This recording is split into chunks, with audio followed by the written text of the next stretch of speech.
Salam. Berikut adalah video pembuatan slope dengan formasi T pada bangunan yang sudah jadi. Silahkan diberikan like dan subscribe. Kemudian di sini yang perlu diperhatikan adalah bagaimana kita merencanakan dimensi dari slope yang akan digunakan dan material yang diperlukan, yaitu semen, pasir, kerikil, dan air, dan juga besi tulangan serta bagistingnya. Pada kasus ini slope yang akan dibuat sudah terlebih dahulu ada lantainya, sehingga ada proses atau pekerjaan pembuangan keramik dan menyiapkan kaitan besi pada kolom dan slope yang sudah ada. Ini kondisi proyek atau rumah yang akan diberikan slope T. Jadi formasinya ada yang membujur dan melintang seperti ini.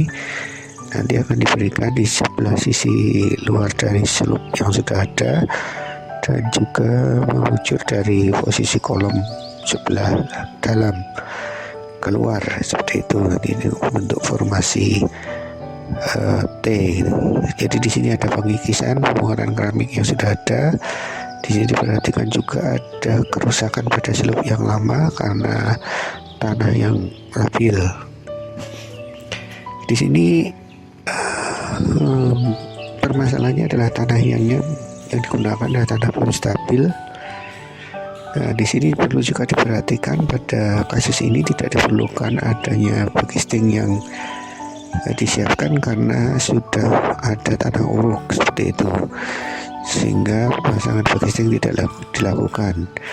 Nah, di sini juga perlu diperhatikan untuk pembuatan tulangan disesuaikan dengan perhitungan beban struktural. Pastikan untuk fungsi rangka besi saling terkait. Nah, ini untuk penyaluran beban vertikal dan horizontal. Untuk pekerjaan yang perlu dilakukan dan diperhatikan di sini adalah menyiapkan kaitan besi, dilakukan dan menutup terlebih dahulu kolom dan slope yang sudah ada untuk menyiapkan kaitannya. Pemilihan material besi tulangan yang berkualitas baik dilakukan dengan grade yang sesuai dengan panduan SNI atau STM, tidak ada karat atau kropos. Untuk formasinya disiapkan tulangan utama dan tulangan sengkangnya diletakkan secara horizontal dan vertikal. Pastikan semua pada posisi yang tepat. Berikan juga persiapan lapisan pelindung beton minimal 2-3 cm di atas dan di bawah tulangan. Kemudian di sini diperiksa dulu kualitas tulangan yang akan dicor. Pada kasus ini diberikan kekuatan stek tambahan arah kanan dan kiri. Dapat juga menggunakan jaring kawat sebagai tambahan untuk distribusi beban yang lebih baik dan merata. Nah, di sini ada stek yang ditambahkan seperti itu ya, kanan kiri, dan khususnya di arah yang lebih lebar ke arah sebelah kanan.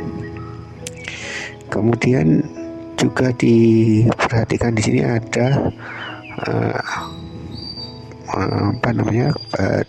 cerucuk besi dari galvalum di sudut atau simpul-simpul pertemuan dari kawat slope-nya, dan di ujung sana juga digunakan kaitan ke kolom yang sudah ada. Nah, ini ada cerucuk-cerucuk untuk memperkuat pijakan ke tanah, karena memang tanah di proyek ini labil ya, belum stabil, sehingga diperlukan perkuatan untuk menjaga kestabilan slope yang dibuat. Jadi di sini di setiap kolom, di setiap pertemuan diberi perkuatan tambahan yang cerucuk atau panjang kecil dengan bahan pipa galvanis. Dan pada titik simpul T-nya diperkuat juga dengan bagel-bagel kecil dan tiang cerucuk. Nah, kemudian dilakukan persiapan untuk mengecor.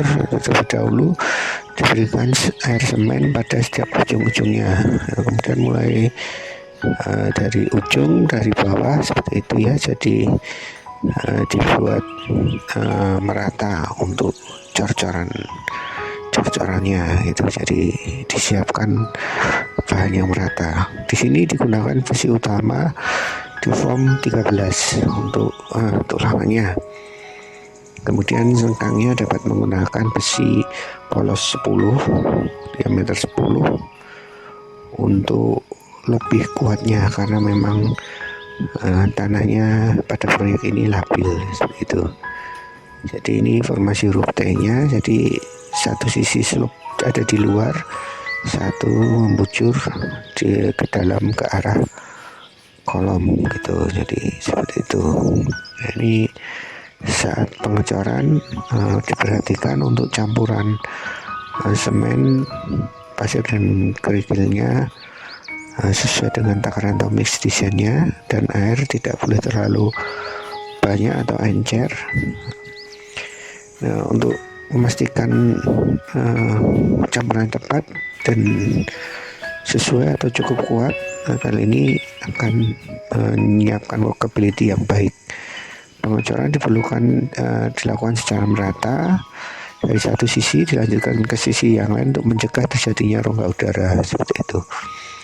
Kemudian dilakukan pengecoran pada suhu yang tidak terlalu panas atau dingin, atau hindari suasana atau saat hujan atau cuaca ekstrim terlalu panas. Kemudian dapat dilakukan perawatan beton dengan menyiramnya secara teratur atau menutup dengan plastik untuk menjaga kelembapan yang minimal 7 hari untuk mencapai kekuatan beton yang optimal. Ya, karena pada kasus ini terjadi pergerakan tanah ya, jadi diperlukan penambahan slope di sisi luar dan dikaitkan dengan kolom yang ada di dalam seperti itu, jadi menambah sisi betonnya.